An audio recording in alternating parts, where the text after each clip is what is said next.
Investujte v arabskom svete. Krajiny Perského zálivu ponúkajú závratné množstvo stavebných kontrakty za viac ako $80 miliónov podpísali slovenskí podnikatelia v arabskom Bahrajne. Týkali sa regulácie a čistenia odpadových vôd či energetických zariadení. Našim podnikateľom sa črtajú aj rozsiahle možnosti v stavebníctve, strojárstve a vývoze potravinárskych výrobkov. Juliana Sleziaková z Krupiny, ktorá 20 rokov podniká v oblasti pekárenskej výroby, sa so svojimi výrobkami už v Bahrajne prezentovala. Mala veľký úspech, keďže 95% produktov táto krajina dováža zo zahraničia. Dúfam, že do takých 2-3 mesiacov sa nám obchody aj podaria. Doposiaľ boli v arabskom svete sústredené najmä americké firmy. Mnohé z nich vplyvom hospodárskej krízy skrachovali. Etablovať sa majú preto väčšiu príležitosť európske spoločnosti. Možnosti sú v oblasti strojárenského priemyslu pri získavaní pitnej vody z mora, či na projekte Zelený Bahrajn pri zazeleňovaní tejto oblasti. Na to je nadviazané celé odpadové hospodárstvo. To znamená triedenie, likvidácia, spér odpadu, včetne recyklácie, spracovanie, výstavby čističiek odpadových vôd. Slovensko sme si vybrali preto, lebo vaše firmy sú spoľahlivé. Zároveň Slovensko je v strede Európy a cez tieto firmy sa bude dať lepšie rozvinúť spolupráca aj s okolitými európskymi krajinami. Slovenské firmy sa môžu prihlásiť do tendrov v Bahrajne. Napríklad na výstavbu tam vyčlenili takmer $2 miliardy. Podľa ministerstva hospodárstva a Sária je tento trh dôležitý pre slovenské spoločnosti, najmä v čase krízy. Budeme musieť pripraviť harmonogram a dohodnúť sa na tom, akým spôsobom by sme mohli do tohto regiónu nastúpiť. Z nášho pohľadu Bahrajn je moc rizikové teritorium. Slovenské firmy z oblasti stavebníctva a nábytkárskeho priemyslu budú svoje produkty prezentovať od 5. mája na výstave v Bahrajne. Magda Želeňáková, koniec celosvetovej hospodárskej krízy, kedy sa začnú zotavovať ekonomiky jednotlivých krajín. Na tieto otázky hľadajú odpovedia renomovaní ekonómovia. Skvalitnenie regulácie vo finančnom sektore môže podľa nich zabrániť tomu, aby sa kríza zopakovala. Situácia v Amerike sa podľa profesora Chicagskej univerzity Ľuboša Pastora začína zlepšovať. Dôkazom toho je aj americký akciový trh, ktorý za posledných 7 mesiacov vzrastol o zhruba 60%. Aktuálna začína byť otázka, ako predísť opakovaniu krízy. Riešenie vidí v zlepšení regulácie vo finančnom sektore. To znamená, treba trošku zviazať ruky tým najväčším finančným inštitúciám, ktoré by bolo treba vykúpiť v prípade krízy. Opakom je Bahrajn. Hospodárskú krízu nepocítili, krízu tovarovú áno. Viaceré americké firmy, ktoré skrachovali, odišli z krajiny. Snažíme sa preto nájsť dodávateľov v Európe. Kapitál u nás nie je problém.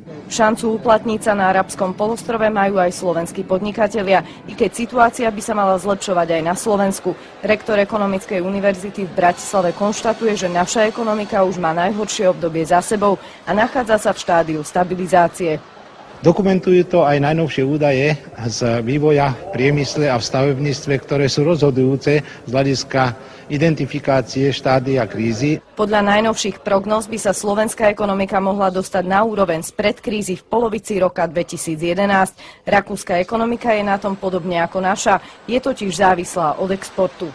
Kríza na Slovensku, takisto ako u nás v Rakúsku, nevznikla pre zlé hospodárenie krajín. Zároveň si však musíme počkať na zlepšenie situácie na trhoch, od ktorých sme závislí. Už na budúci rok sa podľa ekonomov začne situácia v hospodárstve zlepšovať. Poučením z krízy by malo byť podľa Ľuboša Pastora to, aby krajiny nevyvolávali taký vysoký umelý dopyt po pochybných hypotékach, ako to urobila americká vláda pred krízou. Magda Želeňáková, Slovenská televízia.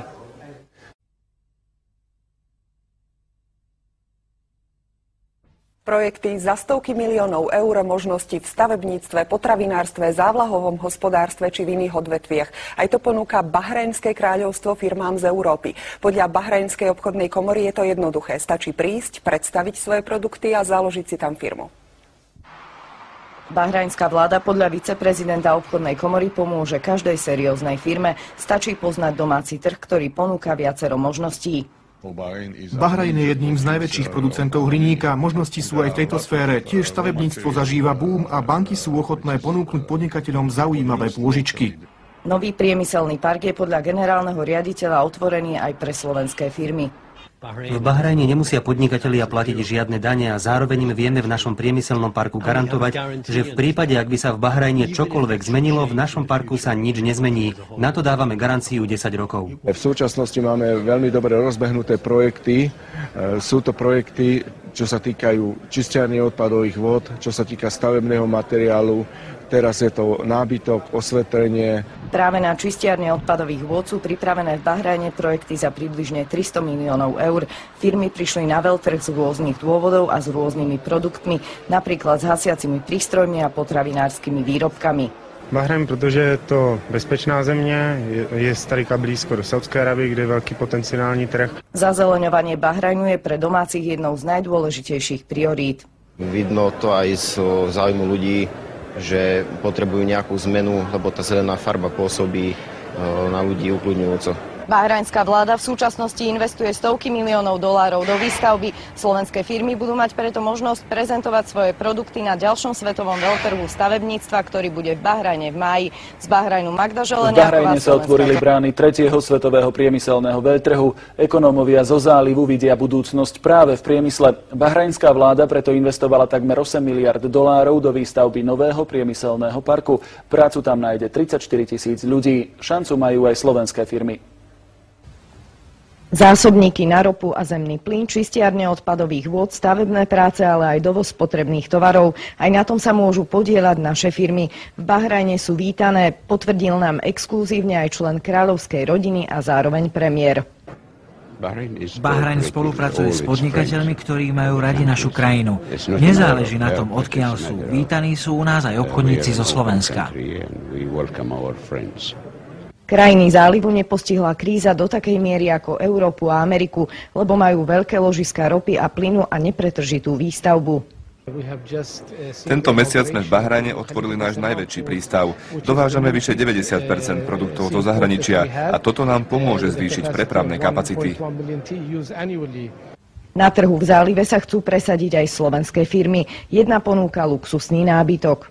Je tu veľa budov vo výstavbe, veľké potenciálne hotely, oni potrebujú v podstate, sú hladní potom, aby sme im ten nábytok dodávali. Trh v oblasti zálivu a krajín okolo Bahrajnu sú pre nás veľkou výzvou pre aplikácie, ktoré realizujeme v oblasti rekonštrukcií veľkých nádrží. Bahrajnčania pripomínajú, že podnikať v ich krajine je jednoduché. Stačí si založiť spoločnú firmu s domácim investorom. Podnikatelia zo Slovenska by mali taktiež viac chodiť k nám na veľtrhy, aby ich lepšie spoznali investori z Bahrajnu. Bahrajnský trh je otvorený aj pre slovenské firmy. Podľa predstaviteľov tejto krajiny je dôležité, aby sa dokázali dobre prezentovať a ponúkli čo najkvalitnejšie produkty. Bahrajnčania sú totiž schopní podpísať kontrakty už za mesiac. Magda Želeniaková, Slovenská televízia. Bahrajnského kráľovstva, výstavba 19 000 kilometrovej trate a budovanie odpadového hospodárstva. To sú projekty, do ktorých sa môžu zapojiť aj slovenské firmy. Niektoré sa na veľtrhu stavebníctva v Bahrajne zúčastnili už po tretí raz. Medzi najlukratívnejšie projekty v Bahrajne patrí výstavba nového mesta, kde plánujú preinvestovať v prepočte vyše 8 miliard eur. V súčasnosti už hľadajú dodávateľov, ktorých je v krajine stále málo. Bahrajn pripravuje aj veľa ďalších dôležitých investičných projektov na najbližších 45 rokov, na ktorých sa môžu podieľať aj firmy zo Slovenska. Majú veľkú šancu hrať veľkú úlohu pri výstavbe Bahrajnu. V súčasnosti sa Bahrajn zapája do 2 projektov výstavby železníc. Jeden projekt je priamo na Katar, kde bude tzv. Rýchlostná trať, okolo 160 km, bude to na magnetických podkladoch. Druhým projektom je vybudovanie 19 000 kilometrovej železnice pre celý arabský polostrov. Podielame sa i na modernizácii slovenských železníc. Veľmi radi by sme teda spolupracovali aj s lokálnym zahraničným partnerom. Možnosti v Bahrajne majú aj slovenské firmy z iných odvetví. Je to veľká perspektíva aj pre malé čistiarne odpadových vôd. Je tu aj možnosť postaviť energetické diela. Niektoré firmy by už čoskoro mali podpísať kontrakty nielen na dodávku dreveného reziva, ale aj stavebných materiálov. Počítame, že by sme mali byť tu na úspešní. Za nejaký mesiac, 2 už prvé kontajnery tohto tovaru by mali sem prísť. Obchodníci z Bahrajnu predpokladajú, že slovenské firmy by mohli získať stabilnú pozíciu na arabskom polostrove už do 2 rokov. Z Bahrajnu Magda Želeniaková, Slovenská televízia. Projekty za miliardy dolárov, možnosti v strojárenstve, stavebníctve aj odpadovom hospodárstve. To všetko ponúka slovenským firmám Bahrajn. Na dnešnom euroarabskom exportnom fóre hovorili podnikatelia s poverencom kráľovskej rodiny o tom, ako sa dostať na trh v Bahrajne. Šejk Kalif Ahmed Al-Manaj z Bahrajnu má so slovenskými podnikateľmi bohaté skúsenosti. Naši obchodníci by mali byť podľa neho trpezlivejší, viac aktívni a najmä by mali plynule komunikovať po anglicky. Trh v Bahrajne sa totiž otvára aj našim firmám. Je veľa sfér, v ktorých sa dá u nás podnikať. Slováci sa môžu spolupodieľať na výstavbe ciest, pri rekonštrukciách budov. Veľké možnosti sú aj v oblasti vodného hospodárstva. Tieto krajiny sú dostatočne solventné, využívajú predovšetkým systém dodávky na kľúč od zahraničných firiem. Obchodovanie s predstaviteľmi arabského polostrova je podľa Sária iné ako v Európe. Arabskí obchodníci nie sú zvyknutí chodiť za svojimi partnermi, ale naopak si vyžadujú, aby chodili za nimi. O podnikanie v Bahrajne prejavili záujem mnohé spoločnosti nielen zo Slovenska.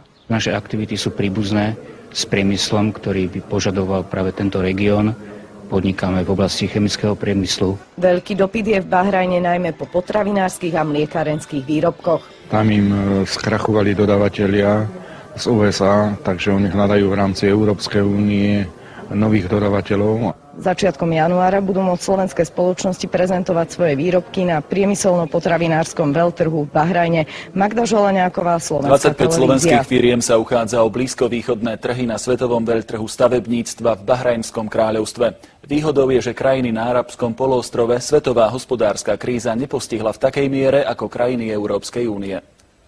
Najmä vďaka vysokým príjmom z predaja ropy majú arabské štáty dostatok prostriedkov na budovanie infraštruktúry, odpadového hospodárstva a veľké investičné projekty. Tu je síce kríza, ale kríza tovarová, preto by mohli slovenské firmy dodávať tento tovar na arabský trh. Saudská Arábia napríklad preinvestuje $400 miliárd na veľké investičné projekty.